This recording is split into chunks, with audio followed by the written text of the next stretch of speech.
人之所以痛苦，就係因為佢追求錯誤嘅嘢。人點解會痛苦呢？就係佢不停咁樣去追求一啲錯誤嘅嘢。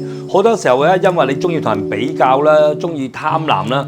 比較嘅意思咧，即係話，我要比人哋更加好。就假設你個中學同學，佢買一層1000萬嘅樓，跟住你又想買一層1500萬嘅樓，你要不停咁樣比較。所以你追求嘅嘢，其實根本唔係自己嘅，只不過係你嘅比較。又或者佢講緊貪婪啦，好多時候咧，你本身嘅嘢已經係足夠，甚至乎咧，你自己擁有嘅嘢咧，你自己都唔滿意喎，都係覺得咧，人哋嘅好啲，人哋嘅好啲，你不停咁樣去貪婪，想要多啲，想要多啲，買部音響又想再靚啲嘅線，跟住靚啲嘅線又覺得人哋嘅線咧係比你條線咧仲更加好咁樣，咁所以你就更加想咧再買一條再靚啲嘅音響線。咁如果你係比較再加埋貪婪嘅話咧，咁你嘅智慧咧永遠都唔會走出嚟嘅。所以我哋話人生咧不停咁樣，大部分嘅人咧都係追求痛苦。究竟你係一個追求痛苦嘅人咧，定係一個有智慧嘅人呢？